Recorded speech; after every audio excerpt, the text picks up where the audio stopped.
bi-daily update video, and we have a very interesting scenario to talk about. That is Tropical Storm Karina, which was originally Hurricane Karina, and for a while it appeared that it was going to be bomb out like Julio and become a Category 2 or 3 hurricane, but sheer increased unexpectedly, and the system's outflow expanded so much that it started to inherit dry air, so this did not materialize, and since then, Karina has been rapidly weakening, and intensity has been reduced from 65 knots yesterday to 40 knots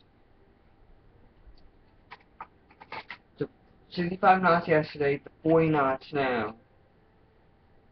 And the trends continue. The system will likely hang on to a lower level tropical storm for a while, and we have a complex scenario coming. Since we have a system to the east and to the west, and we could potentially see a three-way war interaction between Karina, Invest 94C, and a system that the agency has given a 10% chance of developing within the next 2 days and a 40% chance of developing within the next 5 days. So it's going to be an interestingly complex scenario. We have Invest 94C out there as well, and the system's expected to meander and move slowly in the general direction of the Hawaiian Islands and slowly intensify as shear gradually relaxes, though by day 4 and 5 shear should kick up within what's ever left of 94C, which was previously 90E in the East Pacific, as well as Tropical Storm Karina. I mean, 94C CPC is giving it a 50% chance of developing within the next 48 hours. It was at 60% yesterday, but it's dropped a little bit, though it may go back up. The system start trying to organize, though possibly organizing a little bit to east and might be declared very well in the East Pacific instead. This is a very interesting scenario, to say the least, and we will see what happens.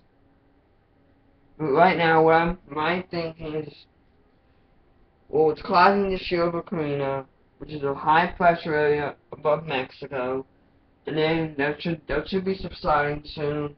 Then an upper level trough is supposed to form off the Pacific Northwest, and that not only collapse steering currents, increase shear dramatically. I will like to point something out, and that is in 2010, we'll tie for the least active season on record. Steering currents totally collapsed, and as a result of the collapse of steering currents, the season pretty much entered shutdown mode. I mean, I do not expect the same to happen, so I will not count on a pretty much shutdown like what happened in 2010. But it's something worth pointing out. It's happened before, and that such collapses do not happen, even though I'm sure many times a trough over the Pacific Northwest has decreased steering currents. I'm sure it didn't shut down the season, but it should provide wind shear over the 3 tropical cyclones expect to be active at that time. Now, in the longer range, they're starting to get some very good consistency within both the JFS, CMC, and European, that within the 8 to 16 day time frame, 1, potentially 2 powerful tropical cyclones will form off the coast of Mexico. As we've said in past videos, it's getting that time of year again where we need to watch tropical cyclones off the coast of Mexico.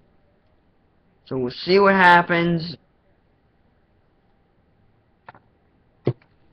It's something to watch. In the short term, I think Karina will be a steady state, and if there's less interaction occurs than expected, we'll have a very good chance to re-intensify in a few days. or within about 36 hours when shear subsides. There's a lot of uncertainty at this point, so I will not get too keen on re-intensification. Now wrap up this video. Hope you enjoyed it. Goodbye.